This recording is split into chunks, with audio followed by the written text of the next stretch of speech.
thought I was very healthy because I ate a lot of fruits and vegetables, and it was all good meat and clean carbs. And then when I learned about how health really is, I realized how unhealthy I was, because my bodybuilding diets was you can't eat fat as you're going to get fat, and you got to cram as many carbs in as you can to get big. So when I actually learned, it's all the opposite way around, that eating so often will put massive strain onto your system.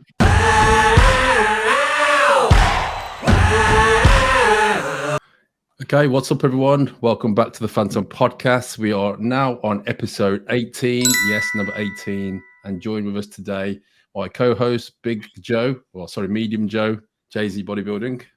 Medium Joe is back on the show. Joe, where you been? You've been missing an accent the last couple of podcasts. I have. Like Chuck Norris. Well, you're back now, aren't you? There you go. Yeah, so for today's episode, we got a special guest, good old friend of mine who I've known a very long time, and someone who's sort of been on the scene just as long as I have. Well, probably not as long as I have. Member of Ultimate Fitness, long-time friend, 4-time British champion, Dean the Protein Lesiak. Dean, welcome back to the Fantom Podcast. How you doing, guys? It's great to be on here. Thanks for having me on. Yes, I'd say a long time, but I was seeing you yesterday, so it's not really. It's only taken 3.5 years to get me and Dean on the same podcast together. Yeah. Well, better late than never. That's what they say. Exactly. So I'm going to give the listeners a bit of background. Well, I'll get Dean to sort of talk about himself. But Dean has been, we've known each other for about, I don't know, it must have been about 15 years, and we both competed in the same class under 90 kilo bodybuilding in the UKBFF Bodybuilding days. So just want to give the listeners a bit of a background information, how you started training and how you fell into competing. Okay, well, I started off as a runner, cross-country running, 400 meters when I was at school. I competed at that and become district cross-country champion. Then I moved into martial arts, mainly Thai boxing. Had a few fights, won them. And then when I was actually Thai boxing at the time, training at this gym. And so how old was you at the time? So now I'm about. No, when you were in Thai boxing. Oh, okay. I started that when I was about 15, 16 years old. Done that for a few years. So now I'm still doing that. I'm about 18. A mutual friend of ours, Jeff Collins. He was a photographer back in the day, done a lot for Flex Mag, but he was also a judge in what was then the EFBB. Well, he was a promoter, wasn't he? Jeff was a promoter for the EFBB. Yeah, that's the treasurer. So he owned this gym with another guy that we know, Mike Fox, and I was doing Thai boxing then at his gym, and he told me later on, like, he was looking through the glass and he's like, "Hey, Mike, this guy in here, he's got better legs than half the guys in the gym." And he collared me on the way out, and he was just like, "I think you've got good potential. You could do well in bodybuilding. You ever thought about it? Would you give it a go?" And I was like, "Bodybuilding? What? That thing they stand on stage and their pants all oiled up? Nah, it's not for me." Like that. And 14 years later. Well, I was still training up there, and we became friends. I got to know him, and he kept going on and on about competing, bodybuilding.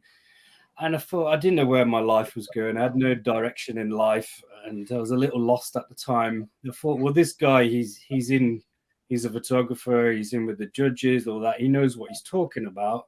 Let me at least have a little listen to what he's got to say and give it a go. Like, so he was the first one that really took interest, took me under his wing, taught me a bit about nutrition and the dark side, the drug side of things. He said, if you want to compete and you want to do it properly, you want to go down the route of UKBFF, because it's the only way you can get a real pro card. You're going to have to take a little bit of stuff, and I was very lucky to have him behind me to teach me the right way, make sure it was very safe. And how old was you at this point, Dean? About 19, 20? So 19, I decided to start training properly for bodybuilding and took it serious. Started eating proper meals, six a day. I was still doing a little bit of martial arts, but it come to the point where the martial arts was taken away from bodybuilding. And prior to that, how many meals was you eating a day? Oh, just the base. We eat when I'm hungry, just crap. A couple of meals a day. Yeah, and it wouldn't be good nutritional food. And did you find it hard to sort of go from like a couple of meals a day to 6 meals a day? I can't really remember at the time, but I was eating a lot of crap before, so the amount of calories in the crap, it probably evened out in calorie wise. So it wasn't so hard. Yeah, just get the routine of eating every 2-3 hours. Once I got that, then it was fine. But yeah, so we trained. So Jeff never trained in his life. He trained me and put me through some leg sessions, and I didn't know any better. I was used to just punishing myself anyway. So he'd have me thrown up on the floor, rolling around, and he'd be like, "More, you got another set, come on, throw up some more, do another set, throw up some more." And at the end of it, I'd be crawling on the floor. I'd be like, "Thanks, Jeff." And so you thought that was the normal one, didn't you? It was, yeah. To me, it's like that's how everyone train legs. He told me like that's how it needs to be. If you want to make proper gains, you've got to push yourself to the extreme and like whatever everybody else. For all the listeners who don't know Dean's probably he has probably got arguably the best set of legs for an amateur bodybuilder. Even amongst pros, he's probably had the biggest best separated quads. So he is known for his legs, Dean. So all that hard work has paid off over the years. You say the quads maybe, but I think you smashed me on hamstrings and calves. Yeah, but this is about you, it's not about me. We'll get to that later. So yeah, so we trained solid for a year. In that time, I mean, I did my first cycle as well, and that for people that want to know, I know exactly what we did. I did 1 shot of yellow top Deca a week, which was 200 milligram, and if you remember them, well, you will remember them. So I'm not sure if you will, Joe. P5 tablets. Yeah, Pronabol 5s. That's it. They were India, weren't they? Super mild, and I was on about 3 of those a day. So it's kind of like the equivalent of Primo or something, kind of, but in tablet form. And I put on about 2 stone, and that 1 shot a Deca and 3 P5 a day. 3 P5, what's that? 30 milligram? Were they 5 milligram or 10 milligram? At least 5. P5s, yeah, because 5, yeah, P5s. Yeah. So you're taking like 275 milligram a week of gear.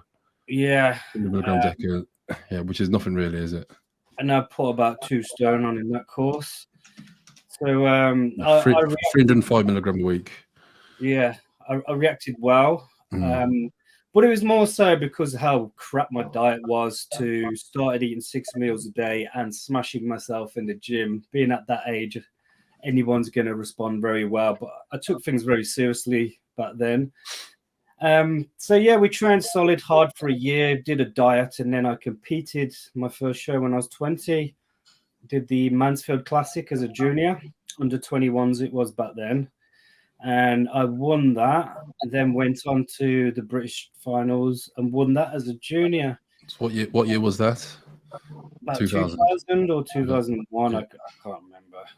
But yeah, so I wouldn't say obviously it wasn't easy, but the lineup wasn't crazy stacked up the year that I did it. As in the year before, anybody who knows bodybuilding will know Stuart Core. Stuart Core was the junior the year before me, and he was 18 fucking stone on stage as a junior. So he was technically a super heavyweight, but still a junior, yeah. So I was extremely lucky that I was a year behind Stuart, because I would have. Do you not think you would have beaten Stuart? I mean, you're all complete than Stu. Stuart as a junior was probably better when he was an adult. I got some pictures. Me when I was 18 and Stuart when he was 20, I think, and his arm's bigger than me. Crazy. But yeah. Joe, have you heard of Stuart Core? Yeah, of course. Yeah. Yeah. Massive arms. So much potential, blessed with a beautiful shape, so much muscle for somebody at that age. It's incredible. Retired quite young, didn't he? No, he retired. He competed last time. I competed the Universe 2015. Okay. Not sure if he's done any shows since then, but Yeah, sort of disappeared, still isn't he? got his It's gym- still 30, gym though, isn't it? down It's fairly young. Plymouth. No, he's about your age, Dean, isn't he? But or a year older. Well, he's a year or two younger than me. 1 year younger. I think I'm 41, so he must be 40 or about to turn 40. So yeah, it wasn't an easy year, but it wasn't the hardest year. I managed to win that, and in a way, that was probably the worst thing that happened because I kind of won my first 2 shows, and it seemed a little too easy. I had no interest in bodybuilding, so I kind of hung up my trunks and went back to martial arts for about 4 years. Did you think, fucking hell, this bodybuilding's like easy? You've won 2 shows, won the British Championships on first attempt. I didn't have that much interest, and I preferred the martial arts and getting in the ring and the adrenaline with the fight scene. But at that time, I was working on a lot of building sites and factory jobs, and I got into bad crowds, went out drinking a lot as a young. See, like in my teens and all that, I never drunk. I was very regimental, and my diet was obviously bang on through the whole bodybuilding. So then I kind of went off the rails a bit in my early 20s. Was out drinking a lot, and then I hit 24, and I just thought I'm wasting my life away here. I don't like this. I need to make some big changes in my life. And I just thought the bodybuilding gave me so much great structure, and I thought I'm going to take myself back into that. So I think it's 23 or 24. I prepped again for bodybuilding. I'd been training through all that time, but you can imagine I'd probably gone backwards. So let me get this straight. So after your first season of competing, you had like 3 or 4 years off after that, so you didn't compete the following year. Yeah. All right. Okay. So you compete as a junior. Then when you went back, obviously as a light heavyweight. Yeah. And it was part in me as well. I'm far too small as a junior to go into the open class and do any kind of damage. But so 3-4 years passed by. I'd got obviously a little bigger because I'd grown more into an adult. But as far as muscle wise, I'd gone backwards. How bad my diet was and drinking. So I got back into it, made tremendous gains in a short time. And because I'd won the British, they gave me an invite, so I didn't have to qualify again. So I jumped straight into the finals as a light heavyweight, and I got blown away. I think I don't even think I made the top 10, and it was the biggest kick up my ass that I needed and a big eye opener. Like, I'm against guys now I've been training. This is the open class, so this is the best of the best in Britain in the light heavies. To pull it in perspective, the kind of people competing is like Simon, Flex Lewis. Some of the best physiques that come out of Britain was like light heavyweights. So the lineup was tremendous, but not making any excuses. I had a lot of fucking work to do, so I really buckled down, really put my energy into it. I don't have the best genetics in the world to grow muscle, but I was blessed with a pretty good shape and muscle bellies. So providing I put the hard work in, I slowly every year put a bit of muscle on, looked a little bit better, a bit harder, a bit leaner. My goal, all it was every year, was to come in better than I was the year before. And I pretty much smashed that every single year, progressively got better and better, worked my way up the ranks until I won the British as a light heavy, and then went on to win it 4 times in total. So that was that. Yeah, so obviously, so you last competed with the UKBFF. I think, if my memory serves me right, it was about 2016, was it? 15, 16? It must be, I think, obviously, you've told the story 1,000 times, the whole Lee Priest scenario, Adderall Lambo, Lee Priest, UKBFF. So, we were part of the reason. Well, you always blame me for the reason why you didn't get a pro card. I'm not taking total blame, but I think we didn't help. The first time I met you, Simon, was Jeff introduced me to you, wasn't it? Our mutual friend. And I think I was about 18, 19 at the time. I was this little boy, and Jeff had done many pictures of you, hadn't he? And he always rated your posing, and he says, like, you should look at these pictures and meet this guy. And some of your classic bicep poses at an angle and from the back as well. That was amazing. So I had pictures of you before I'd even met you. And then when I did, I was like, fuck, you're the widest, biggest guy that I'd ever seen in my life. I was like, this guy's fucking huge. So I really looked up to you from day one. And then we got to know each other and we became friends. And we ended up sometimes training with each other and competing against each other, wasn't it? We've been against each other at the British times. So that was awesome. Just it was very daunting to be on stage for me at the start, but when you start competing against your friends, it made it a lot more enjoyable for me. I think when you sort of look at the lineup back in the day, you look at everyone else thinking, "Fucking, he's great, you know, he's awesome." You forget how good you are, and you know, it's. I mean, when I was going to the British one year, there was like Sean Tavernier, yourself. There was people like Barney. It was like these were all top runners of the UKBFF British. But you know, you forget how deep the lineup was back then. Yeah, I mean, Sean Tavernier, I'm top 5 in Mr. Yeah, the guys. But it was so good because we all brought out the best in each other. We all knew there was a certain standard we all had to hit for that British, and if we didn't make the top 6, to make the top 6, you had to be fairly decent. Yeah. And you know, it was so, the standard was so high. To make that top 6, you were like a worthy champion. So you could have gone the top 3, top 5 could have gone, you know, to the British champion. Yeah, I love that. But I mean, I love bodybuilding. I love how hard it was. I love the extreme diet. I love seeing your body change.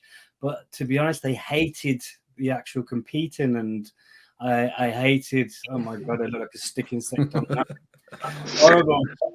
But I hated this whole tiny little pants. I don't even know what year that was. The oil. Joe will know what year that was, Joe. I'm not sure. 2008, maybe? No, not that long ago. Yeah. 2011. I look like a stick insect on that. There's no good footage of me anywhere. The angle does you no justice. It's a shame, innit? It's a shame back then there was no like decent footage from the shows. Yeah, and even pictures. I have very rarely only got a couple of stage shots that I think. Fucking blame Eric Guy for that.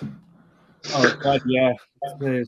Back in the day, Eric Guy would do all the videotapes, and half the time he's not even got you on screen, is it? You've walked off, and he's like, "Oh, he's talking," and you had to buy the cassette tape, weren't it? The VHS. You know. It is a shame though, because obviously so many crazy physiques came out of that period, and it's like the lost files. Like there's not a lot of footage. You know what? I've not got hardly any footage of me competing, and hardly any good except for the junior wins. Yeah, I've probably got more pictures than you, Simon, than you have of yourself, to be honest. Right? Got some watches back in the day. Well, yes. So you stopped competing. Your last show, if I remember right, was the Body Power 2017, wasn't it? You stopped competing the UKBFF. You stopped competing. You retired. That was it. You weren't going to compete again. And when we set up the PCA 2015, we sort of talked you into competing again, getting your trunks back out one more time, and that was for the Body Power World Series, wasn't it? 2017. Yeah, I mean, through competing at the UKBFF British Championships for like 14 fucking years, you go backstage there. There's not one mirror. There's no weights. It's just this shitty little hall. It's freezing cold. Like it's terrible. When I did the PCA show, when you talked me into doing that, I was like, here we go, bodybuilding again. It was the first time I felt like an athlete. You did like a press conference the day before. We had all tracksuits. They paraded us around, and we all had to do this. It was awesome. I actually felt like fucking I'm an athlete for the first time.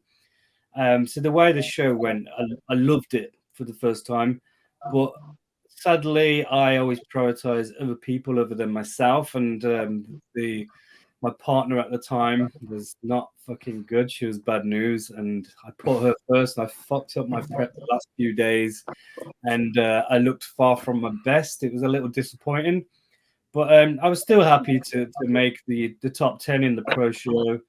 Well, that particular lineup, we had Sean Tavernier won that, and you had Kamal El Ghani, who obviously has won the 212 Mr. Olympia since then. So that was the sort of depth of the lineup. Yeah. You had people like Dean White, who was in it as well, wasn't I believe? And the majority of the early PCA competitors are all pros now. Yeah, so it was a stacked lineup to begin with, wasn't it? So you were in decent company that year. I remember when that came out. I thought, fucking hell, this is a tremendous lineup.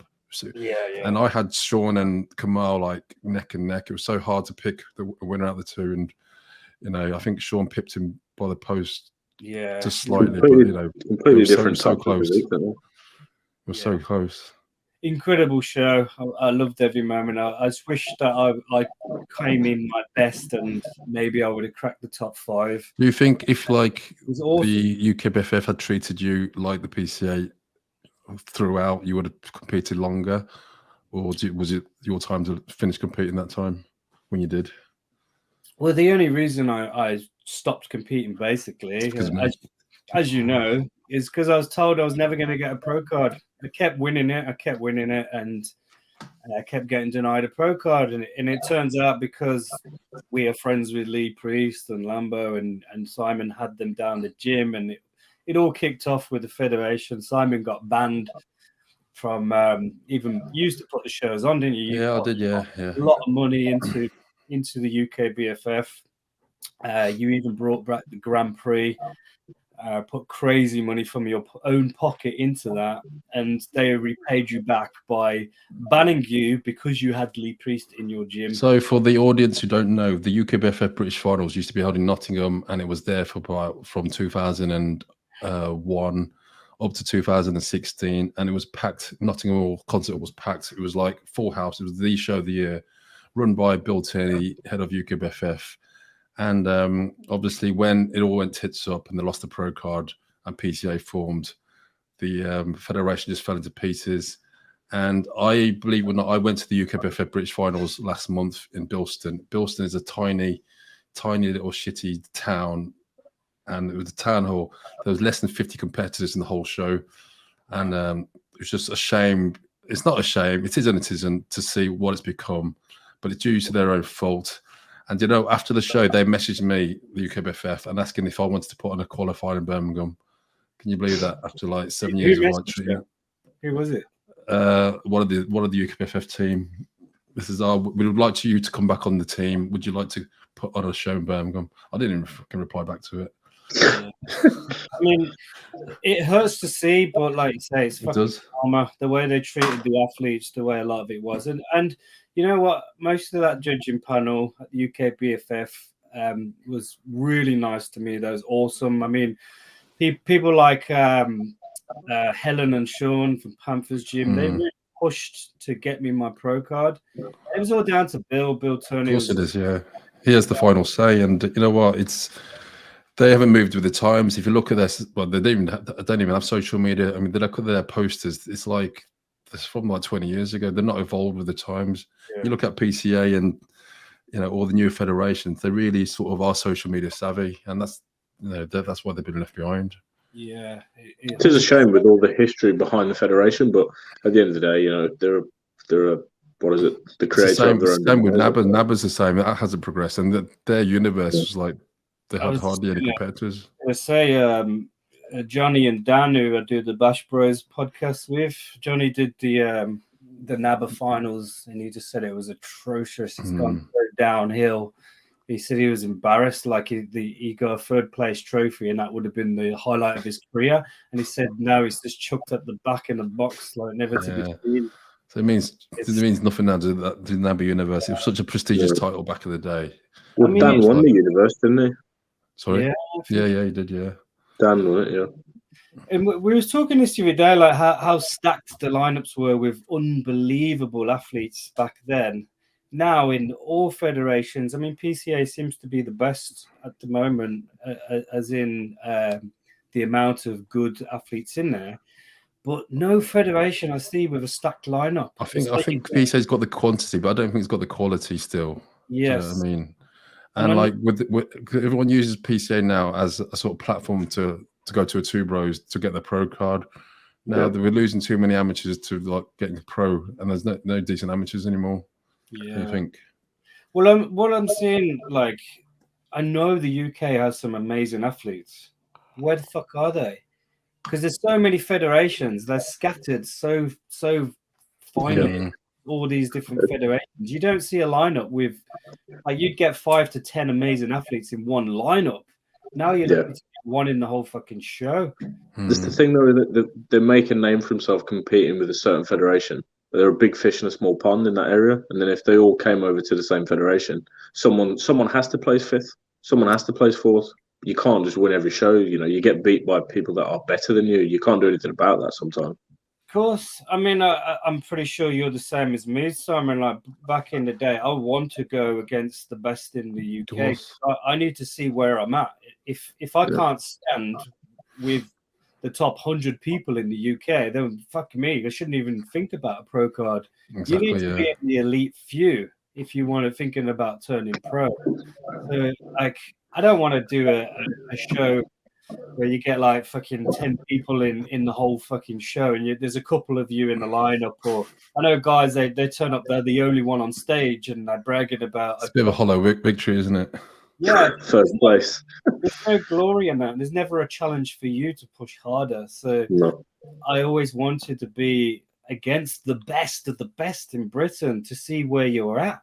Then only then can you see like how much you need to improve to become better to get to that level. That also pushes you to sort of, you know, come in at your best as well. If you know you are amongst the top lineup, you want to come in your best. You don't want to come in anything less than your best. So gives you that kick up the ass, doesn't it?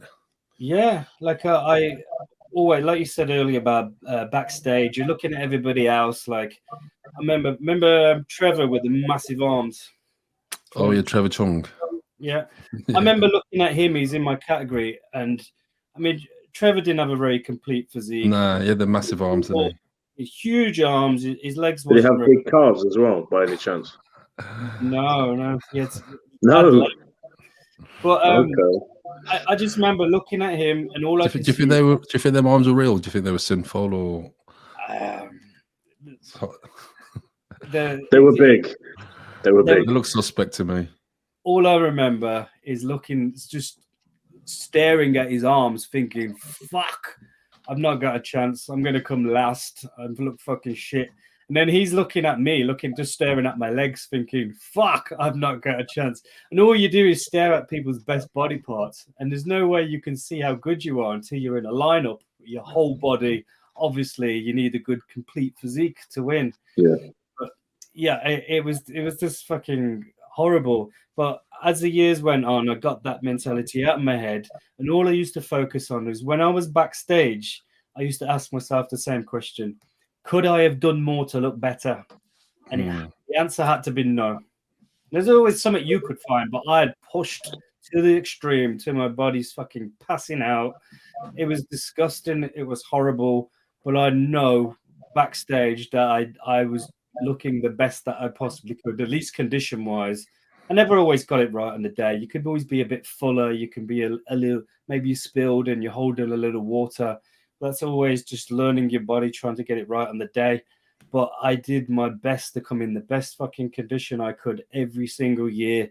And there is no way I'm going to step foot onto that stage if I got rolls of fat hanging off my ass or my lower back, which half of the competitors these days, that like I'm in better condition off season than what they are on stage. And they see their abs. They're like, yeah, I'm ready for a show, because they want to come in massive and full.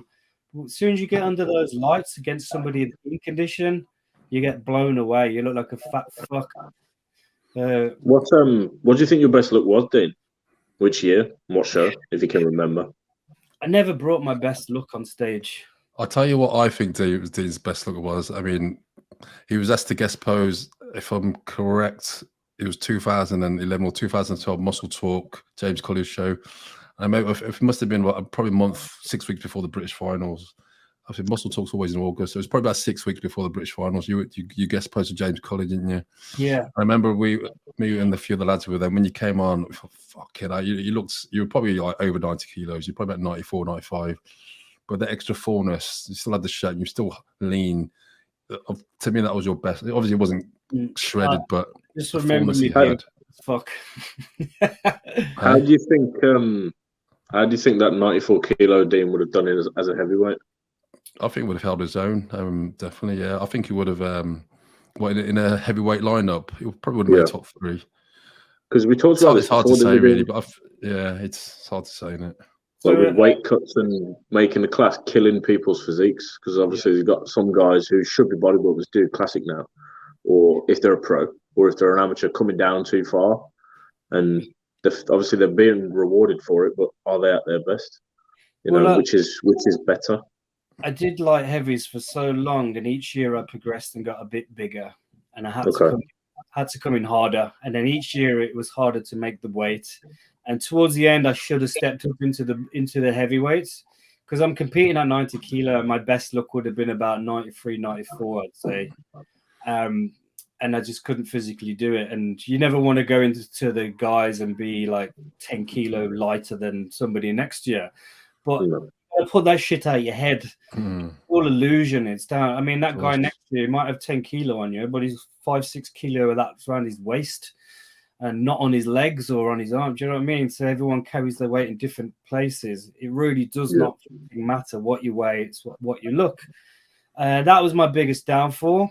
And towards the end of my competing, I was 100% a heavyweight, because I believe when I was getting ready for the PCA show, I'd never hit my best condition, but I would have been by far my best. And I would have been about 94 kilo. And then I completely fucked it up the last few days, like I said. And I come in really flat, just went watery and flat, because I never ate any food for 2 days. Stressing as well, wasn't it? Probably. A massive stress, yeah. So the amount of cortisol and stuff, the amount of water I was holding, and I just shrunk to nothing.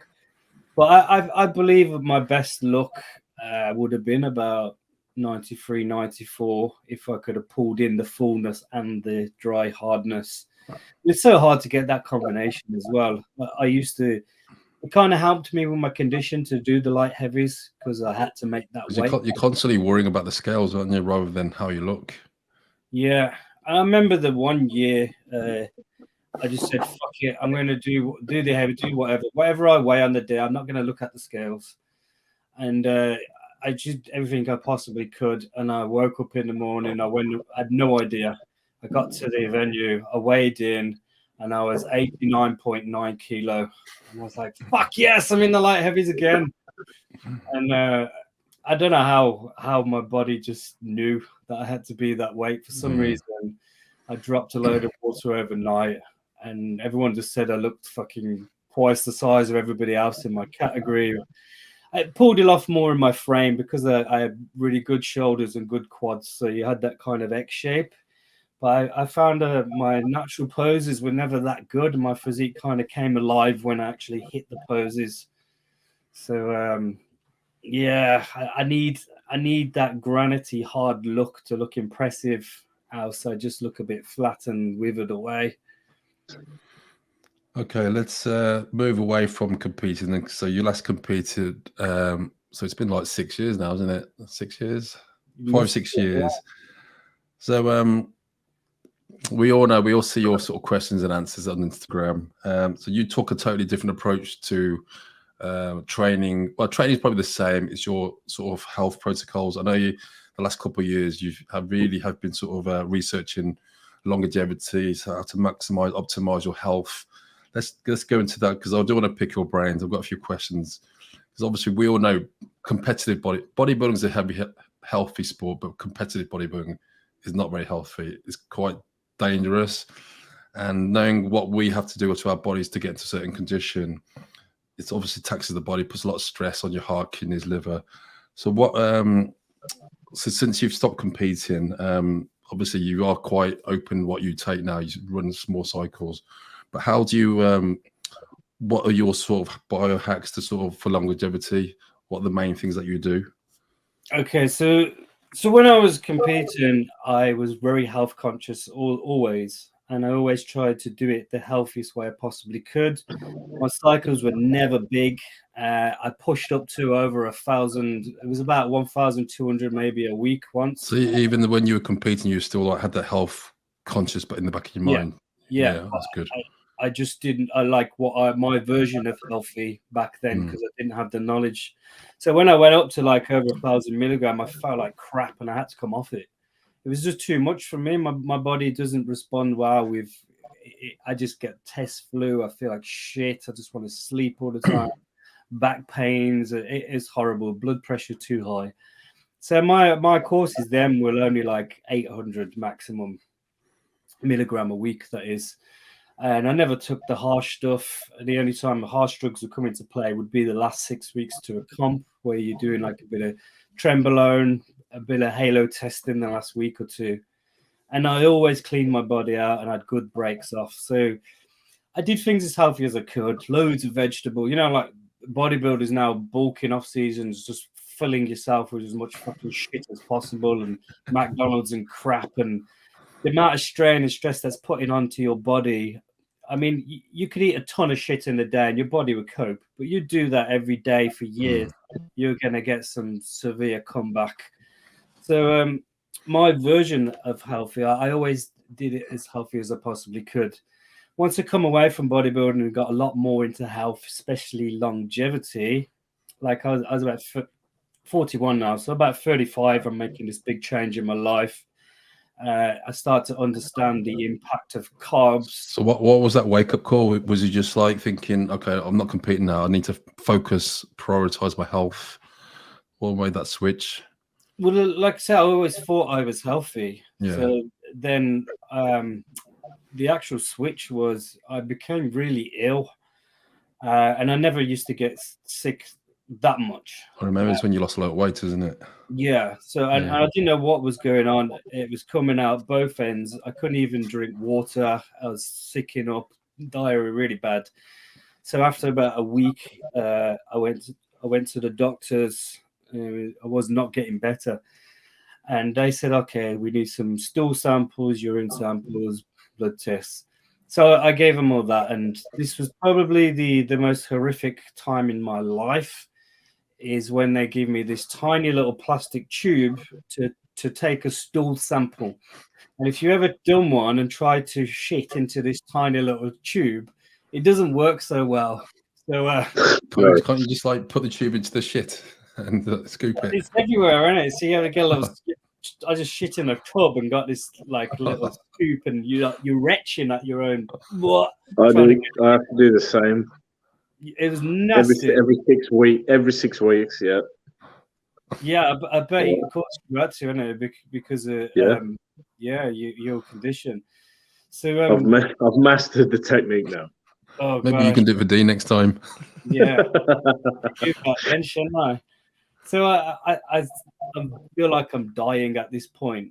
I send my stool samples off to the doctors. I've waited now. This is the second week. I'm still not able to eat anything. I swear I'm on the verge of dying from dehydration. I felt really crap. I didn't know what was going on.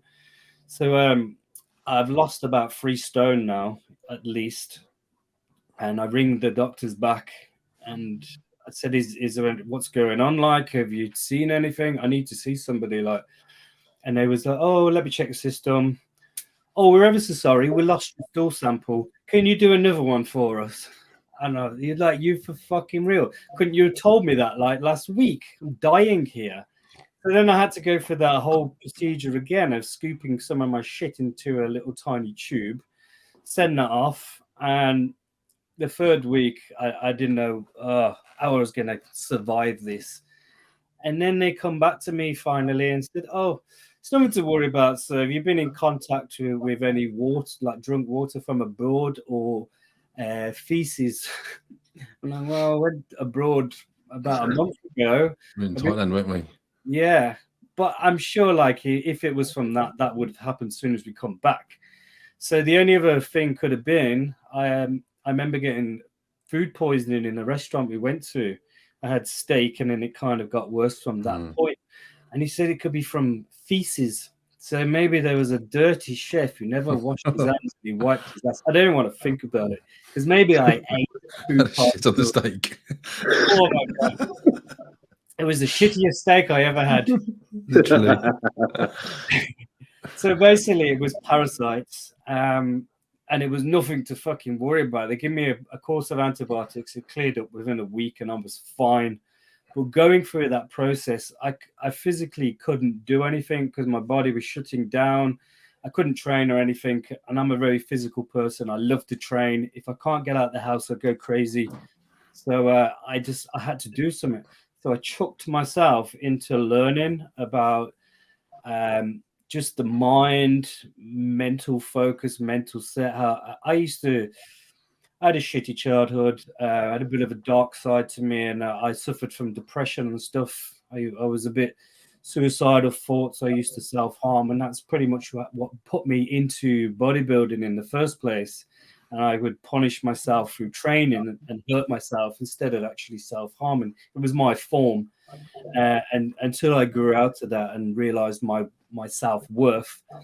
But anyway, so I really wanted to learn how to overcome that. So I chucked myself into learning. I found people doing all kinds of different, just YouTube, you know what I mean? Different talks, TED Talks, different lecturers, doctors, all sorts. I came across like Tony Robbins, Jim Rome, and listening to what they said, it was so impactful and it made so much sense to me. I kind of got addicted to wanting to learn. Self-improvement. Yeah, I got crazy on it, and it was like 2-3 hours every single day. I had to have my headphones in, just drumming in. Yeah, I remember like when you used to come to the gym, you used to come in like with your headphones, like you come in and eat and just have the headphones on. So obviously you listen to like podcasts or whatever. Yeah, I mean, like it's nearly an hour drive to get to your gym and an hour back. So like I'd get up in the morning, jump in the shower. I've got my Bluetooth speaker on. While I'm cooking and prepping all the food, the Bluetooth speaker's on. While I'm driving. How'd you cope with like sort of trying to absorb so much information? I mean, if you listen to that much a day, surely you sort of absorb it, remember it. Good learner at school, and I just if I'm not interested, I just switch off. Yeah. So if it's something you're into, obviously you're more inclined to listen to it. These subjects just seem to just sink into I hope no one's fallen asleep watching this podcast. Well, I was like a sponge because what they were saying to me really impacted me. And I don't know if you ever listened to Tony Robbins. I'm sure you've heard of him. Yeah, he's so like loud in your face, and he fixes people, and he's unbelievable. Some of the shit that he could do. So I started to believe more than people like Dr. Joe Dispenza that's healed people with stage 4 cancer, shit like that. It's you start to see these stories and you start to believe like what actually out there. And then I got more into biology and health, and then one of my favorites was the biologist, Dr. what's his name now? Gone out of my head. One of my I got his book and everything. Ben Greenfield. No. Ben Greenfield's awesome. Another great guy. He reminds me a bit like Chris Geffin. We actually did some talks together, don't they? So biohacking and shit like that. It's awesome stuff. But I'm thinking of. I haven't watched his stuff for a little while now, so it's gone out of my head. So what are the sort of protocols that you took away from these people that you use now, to sort of throughout your, daily routines? Yeah. So give us your sort of top 10 sort of tips to sort of stay young looking and fit and living to 100 years old. Well, I'm halfway there, so Dr. David Sinclair, he's another one I listen to. I listen to him as well, yeah. Of longevity, and he's not just anti-aging, but he's actually mastered reverse aging in mice in the lab. So he's actually got mice in the lab, aged them to the equivalent of 80 years old, and they've gone blind, and then took them back to the equivalent of 20 years old and regained their eyesight. And he can do that in mice and believes he can do it in humans. And he's working on being able to do that within the next 50 years and even get it into pill form. So this is unbelievable. That's him, isn't it? Dr. Sinclair, yeah. Yeah, and he reckons within 50 years he could get this. So when you get to 80 years old, he can reset your cells back to the equivalent of 20. So we just got to hold on a little bit later until he brings it out.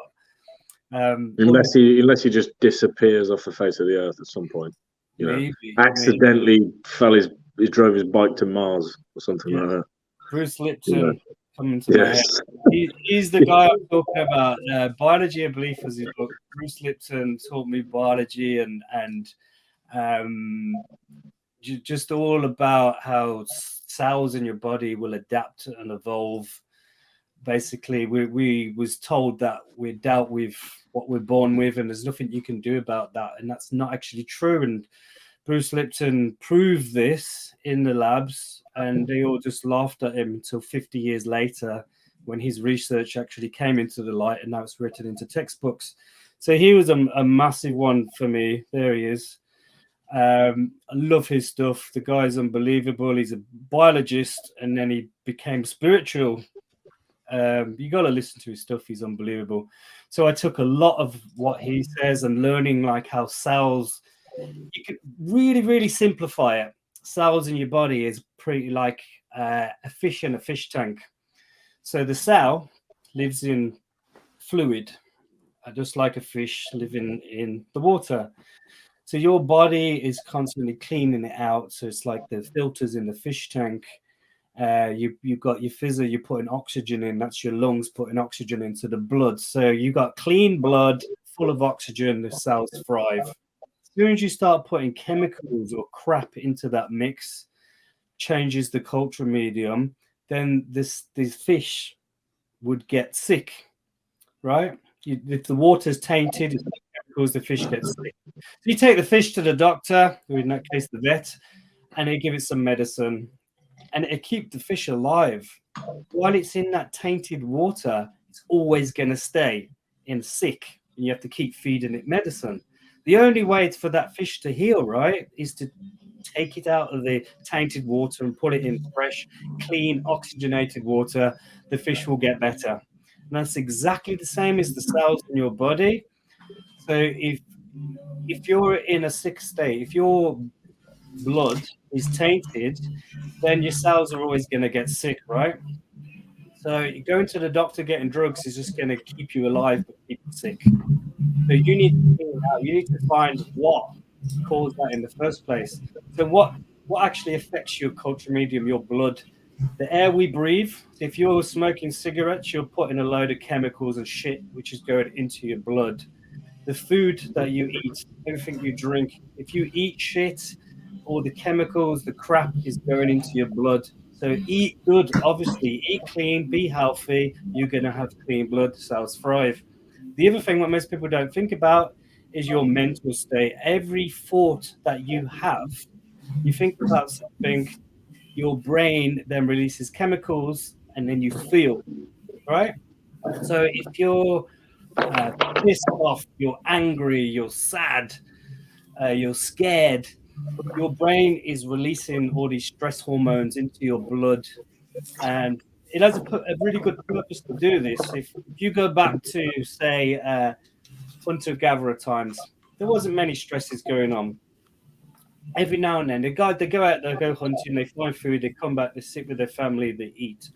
Every now and then, they go out hunting, something like a saber-toothed tiger comes stalking them. It's going to fucking eat you. So you're like, shit, fuck. You feel fear. Your body dumps these stress hormones. What it does is put you into fight or flight mode. If you've got, say, this much energy into your body, half of this energy is constantly repairing your cells, making new cells, building your immune system. The other half is what we use to move, like arms and legs, appendage, the blood going around. So if I've got some bacteria in my stomach and I've got the shits, my body, or this energy is being used trying to fight that off. That tiger is going to eat me. Do I need to be putting all that energy and focus onto some bacteria in my stomach? Because if that tiger eats me, the shits will be his problem, right? And I hope he does have the fucking shits if he eats me. So the point of fight or flight stress hormones is to shut down cell production, shut down everything going on the inside to give you all of this energy for fight and flight. It's a survival mechanism, isn't it? Exactly. So you might be able to get. You ever heard of a woman lifting a car off? Yeah. How can she do that? That's because she's in this fight or flight mode. All of the energy is pushed towards getting away. So you get away from the tiger, 10, 15 minutes later, there's no more threat. Fear stops, no more chemicals. Everything goes back to normal. You start producing cells, fighting off bacteria. Everything's as normal. Brilliant. This day and age, we got no tiger trying to eat us, but we invent stresses and problems, money, relationships, all the bullshit going on in the world. Social media, oh, nobody liked my post. We're drip feeding these chemicals into our body. If you're in stress mode for too long, you're not producing new cells.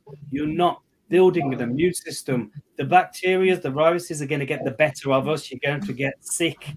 Cells will break down.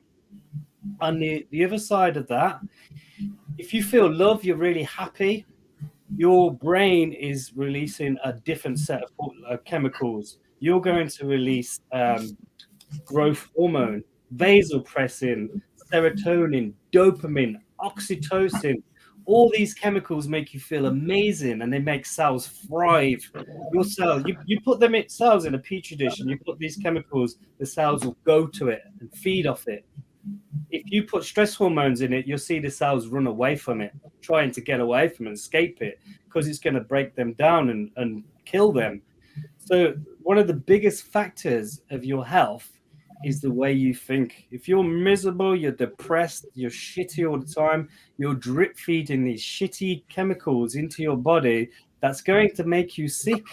So you are actually in control of your health through your breathing, the things you eat, the things you drink, and your... Yes, I was going to ask you that. Knowing all this, how do you sort of implement that into your own way, your own sort of, you know, how do you implement it? When I first learned this, it opened my eyes up massively. I was like, fuck, I can't blame the world or my genetics or any bullshit on if I get sick or the way my life's get. I'm creating. You have control. You have control, don't you? Complete control. The problem is people live day to day. They don't look at the future.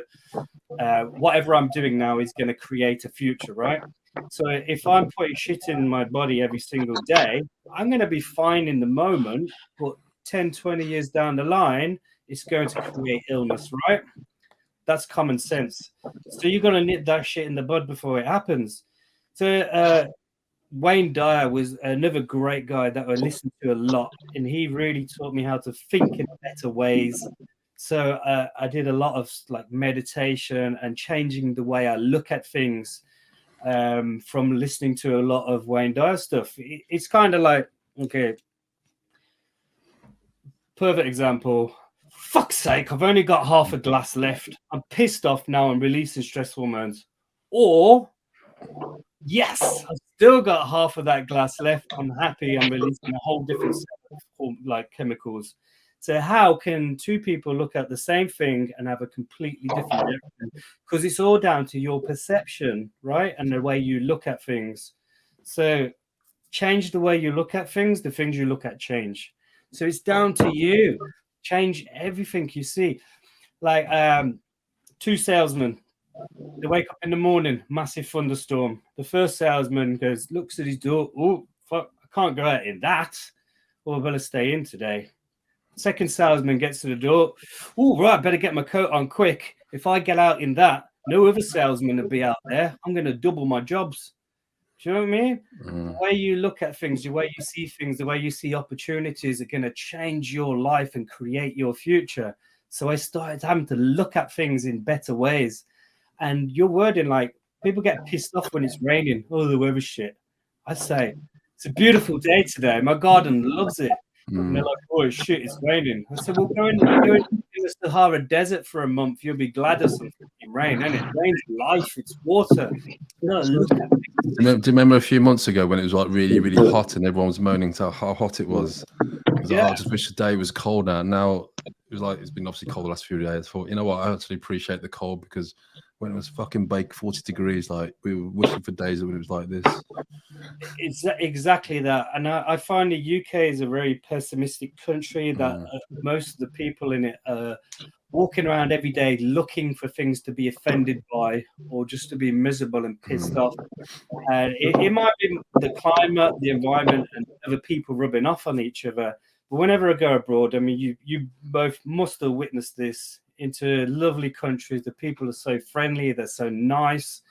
So you can control, obviously, to a certain point, but you slowly start to adapt and become your surroundings. Yeah, absolutely. So it's really important. Another thing that I learned is to change my surroundings. Cut the shit people out of your life that drag you down. When they're miserable, they're pissed off, they're angry around you, they're going to drag you down to their level, whether you know it or not. You can only like push out. It's true. You become your surroundings, don't you? Exactly. Yeah. And people like even family members, stuff like that. If your families are so shitty, nobody says you have to keep them in your life, like, or don't have them around you. Keep them at arm's length. Like, you can pick and choose your friends. It's up to you. It's your life. So you've got to change your surroundings and make it better. People that do jobs day in, day out for 10, 20 years and they hate their job. They don't want to go to bed at night because they got to get up and go to this job that they hate and has 8 hours of their day, 5 days a week. Just stop fucking doing it. There's so many jobs and opportunities and ways to earn money this day and age. And I know it's hard. You get stuck in your routine. And I was there. I used to be in factory jobs and I was taught and told all my life, you're never going to get better than that. You can't do better than that. You don't have an education. And I would do 30 to 50 hour weeks and be lucky to pick up £200 in a week. And I had to live off that, pay the bills. And you get stuck in that routine. If you don't do the job, you can't pay the bills. You're fucked. Until the only way you make a change is inspiration or desperation. Not many people do it through inspiration when you're inspired to do something. Most people, it's from desperation. You're backed against the wall. You got no fucking choice. I lost my job. Fuck, what am I going to do? How am I going to pay the bills? I'm going to lose my house and be homeless. You will find a way no matter what. And then you start finding better jobs, finding better ways to earn money. Until you raise your standards, you'll never get better because you only live up to your standards. And the standards is what you set for yourself. If you go above them, you'll slowly come back down to them. If you go below them, you'll always get back to them. But you'll never stay above or beyond your standards until you raise them. So you really have to just stop letting fear stop you from doing anything in life. And that's the mentality side of things. That's the mentality. Yeah. Let's go more into like the sort of the nutrition side. Give us some of your sort of things that you do to sort of, obviously for longevity, to sort of, stay as healthy as possible. Yeah. So I know you're not a big fan of sugar or processed foods. Oh God. So when I was competing, I thought I was very healthy because I ate a lot of fruits and vegetables, and it was all good meat and clean carbs. And then when I learned about how health really is, I realized how unhealthy I was, because my bodybuilding diets was, you can't eat fat as you're going to get fat, and you got to cram as many carbs in as you can to get big. So when I actually learned, it's all the opposite way around, that eating so often will put massive strain onto your system. Eating no fat is going to shut down all your hormones in your body, and you wreck your joints and everything. So eating stupid amounts of carbs over long periods of time is going to put massive stress on your pancreas. And many bodybuilders, or many people, especially in the Western world, America's probably the leading country, but we're not far behind, is type 2 diabetes. And this is one of the main factors because of how crap food is this day and age, and how easy available it is. When that's just from like bodybuilding, just overeating carbohydrates. Like you've got to eat 6 meals a day, six carb meals a day.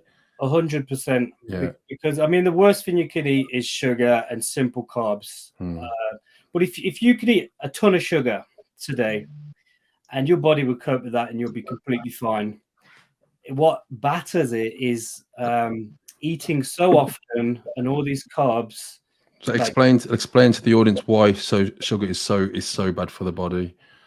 Okay, so sugar, pure sugar, is one of the worst. One, it will obviously massively spike your insulin.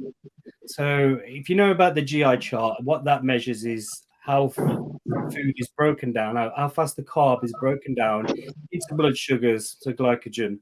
So things like sugar is at the very top of the GI chart, which means it's like 100%, isn't it? Breaks down super fast. Yeah, it's just it's a pure monosaccharide. So you take something like white or brown rice, it's going to have multiple chains of saccharides which build it up to different levels of carbohydrate, and wherever that is on, however many links in that chain there is, depends on where it goes in the GI chart, mixed with fiber as well, which is non-digestible carbohydrates. Exactly. As well. So.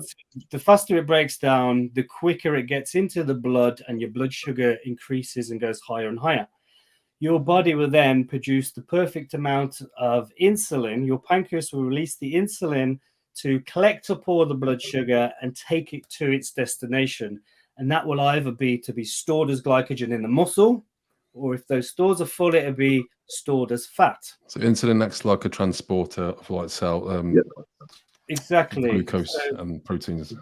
So you storage hormone. So it's non-selective. Insulin is non-selective. So if you've got you can store fat, carbohydrates, and protein. It will store whatever is in the bloodstream at that time.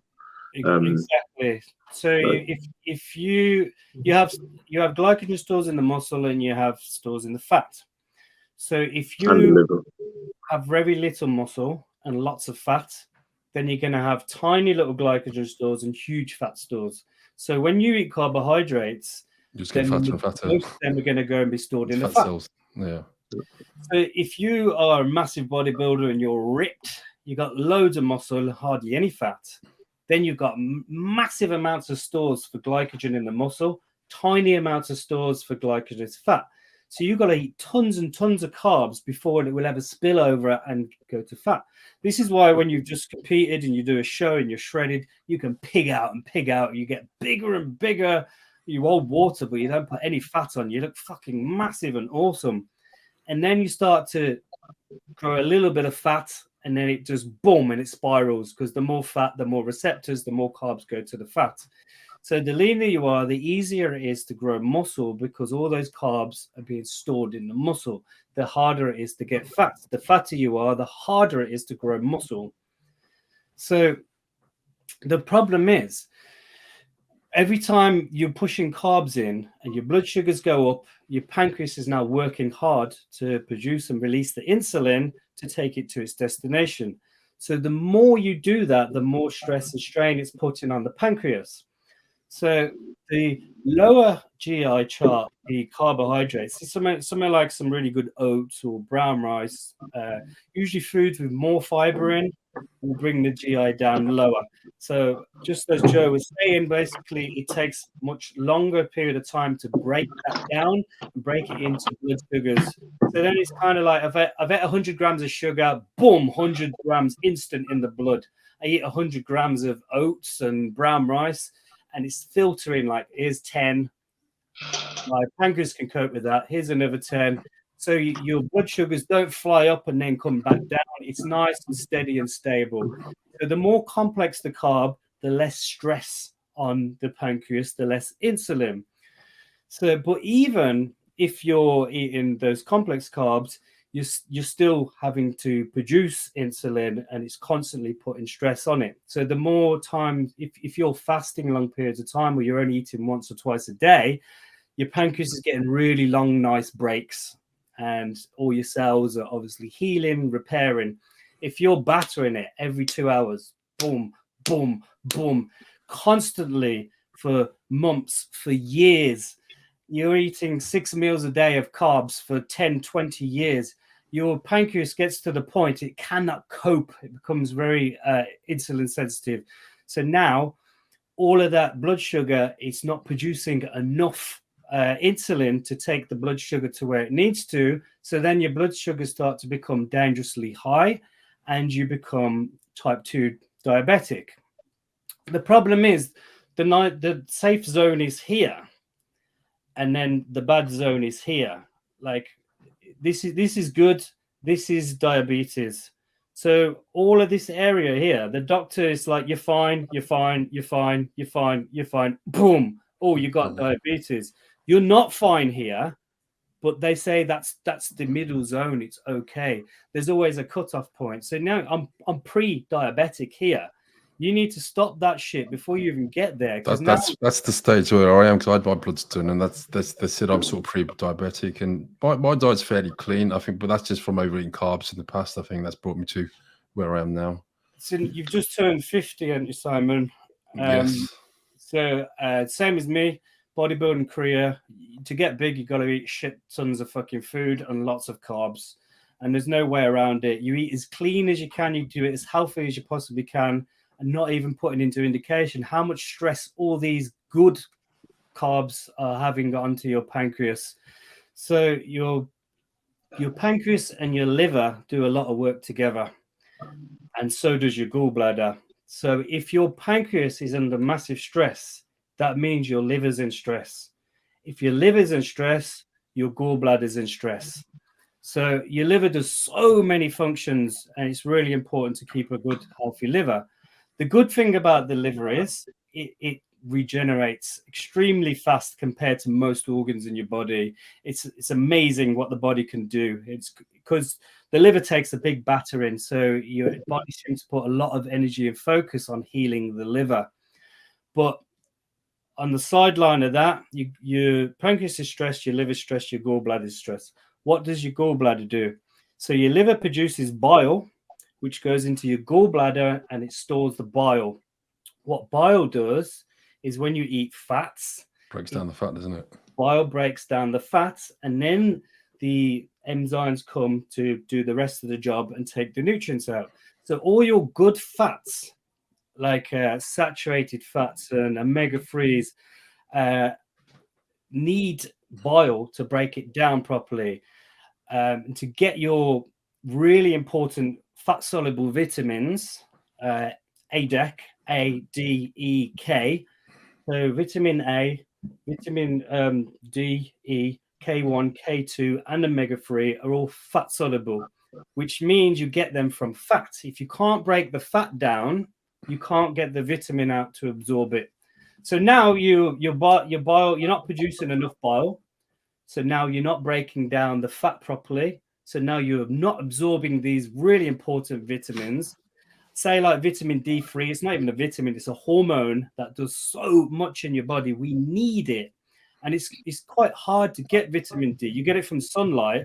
In this country, in the wintertime, you're not getting much vitamin D from the sun at all. So you need to be getting this through your diet. Fish, egg yolks. Where are you getting your fish from?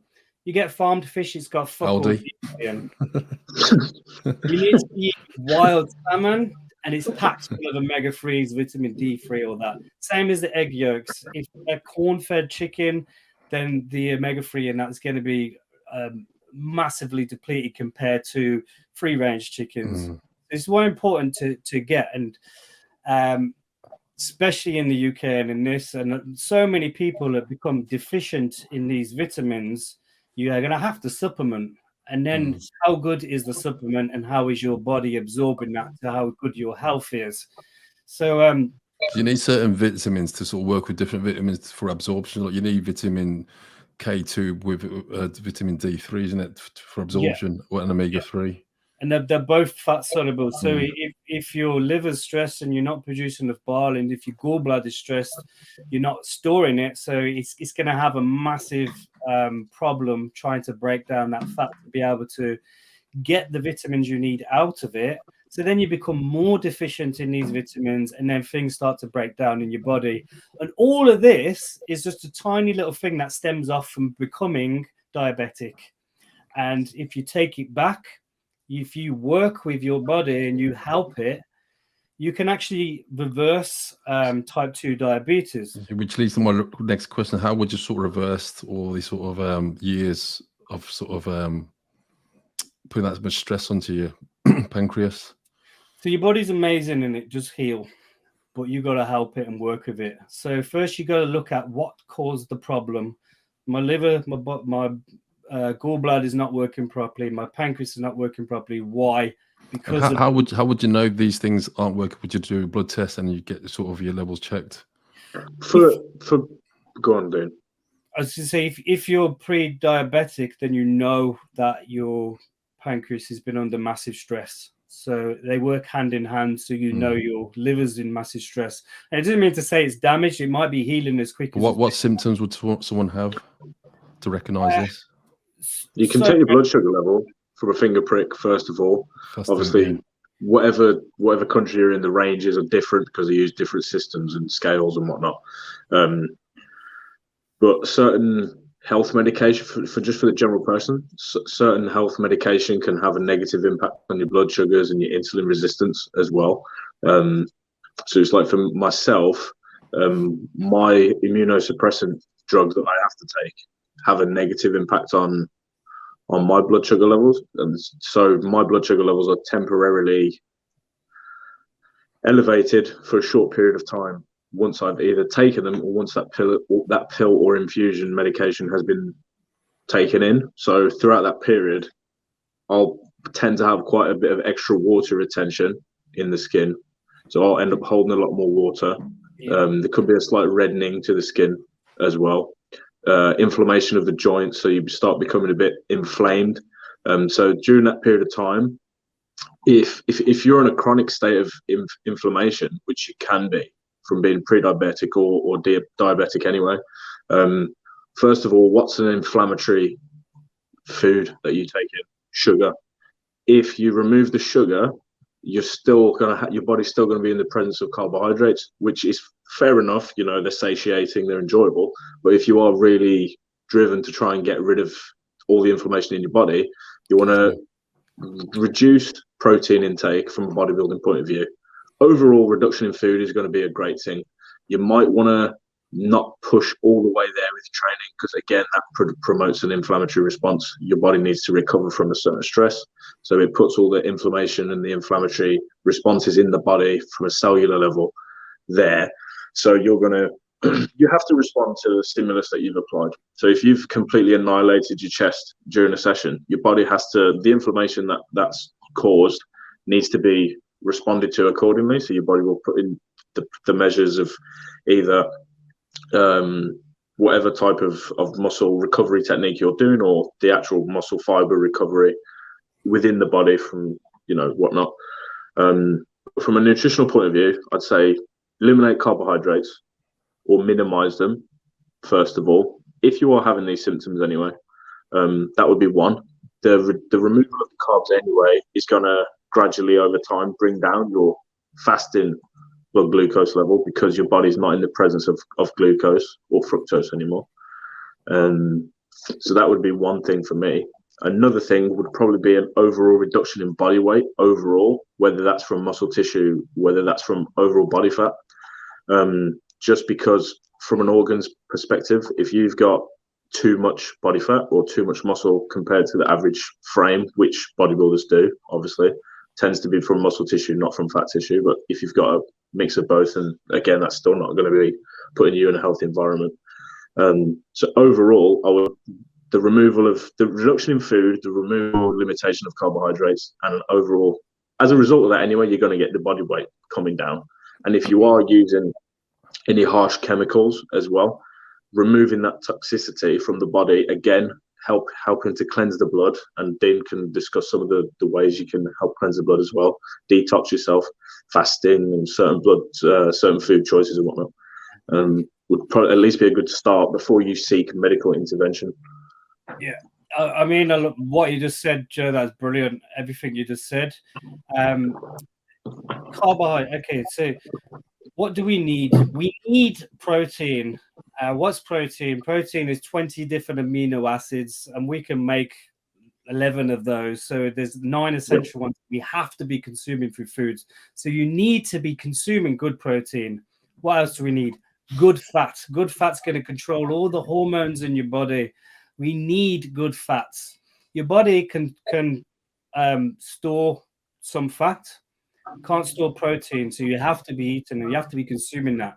Your body does not need carbohydrates. It's the only thing we don't need. We need vitamins, we need minerals, we need protein, we need fat. all carbohydrates we do not need. Your liver will produce its own glycogen and produce blood sugars in the morning. So if you're doing your like you were saying, if you're testing your bloods and stuff, it's a good thing to test first thing in the morning to see how much your liver is producing, and if it's going too high, your pancreas should be sorting that out. So carbohydrates, nearly all carbohydrates are going to cause some inflammation in your body. Grains and stuff, we're always told whole grains are really healthy, they're good for you, they're packed with fiber. Complete bullshit. Saturated fat is bad for you. It's going to clog up your arteries and give you a heart attack. Complete bullshit. It's the wrong way round. So all these grains, we cannot digest them properly. And that's what's causing all the inflammation. Grains of today are very different to grains thousands of years ago because everything is modified for cheapness to cut costs down. They don't give a fuck about your health. They give a fuck about how long we can keep things on the shelf life for and how much money we can make. Volume and profit, isn't it? To get as much out there as quick as possible. Yeah. Cheap as possible.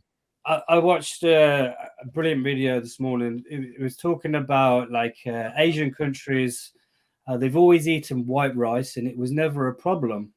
And now it's a huge problem. And now there's so much obesity, even in China and stuff, from the amount of rice they're eating. What's the difference? The rice. And back then, so many people were a lot poorer than what they are now. So many people had to do with small amounts of food.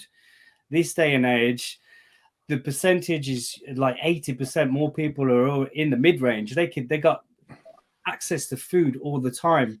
Look at how rice was like brown rice and wild rice, and now it's polished and processed to make this white rice. In that process, it takes away all the vitamins, all the minerals, all the fiber. There's nothing left of it other than the starch, the carbohydrate. So the more a food is processed, the more of the shit. Is that what baby rice is, Joe? Pretty much. Baby rice will be white rice grains ground up, so it's easiest to digest. And again, that's pre-digested to some degree. So it is going to be easy to digest, but again, your blood sugar response to that is going to be far greater than it would be to ground brown rice, for example, or even just fiber. Rice bran, or because there's no fiber. It's pure, well, close to pure sugar essentially. Think about the rice. It started off. It's got a lot of fiber in it. It's got loads of B vitamins and all this stuff in it. Goodness, and then it's got some starch and carbs in it. So if you eat about that every day and then you only eat once or twice a day, your body copes with that perfectly fine. If you're cramming that every single day and then they process that rice and polish it, you're taking away all the B vitamins and all the fibers. And then something like the baby rice is processed even to a further state, so there's literally nothing left in it. And that makes it a really simple carb. That's why it's easy to digest because it breaks down. So it's almost that's why it's made for babies, because their digestive tract and the digestive system's incomplete at that age. You know, once you get to a certain age, once you've gone through, like, that's what it will say on an actual baby rice, made for up to 3 years, because once you pass that, once you pass that age, or bodybuilders, and then a lot of these companies will then put vitamins back into it and fiber back in it. So fortified, You see that a lot with cereal, don't you? I've seen people put a magnet on a cereal box and pull out all the iron because it's actual metal that they're using, to do that, which is pretty crazy when you think about it.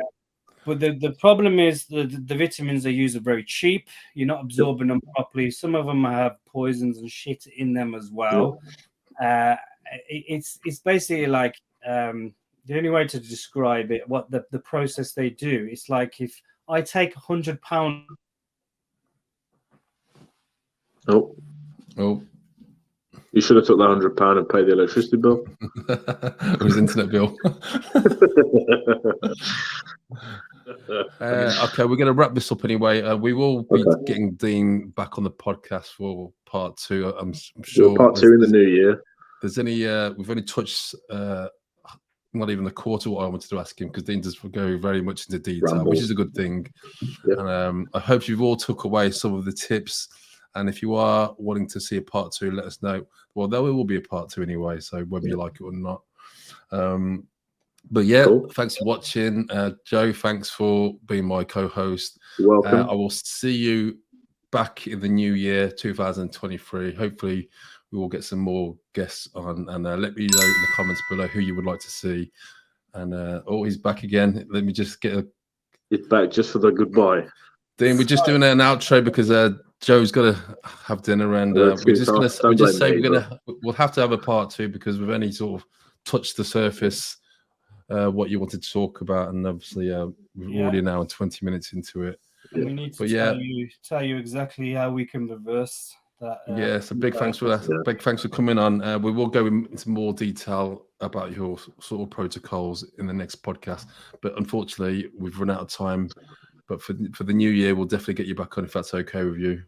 Anytime, if I can help, guys, I'm more than happy to. But next time, I want to pick your brain a little bit.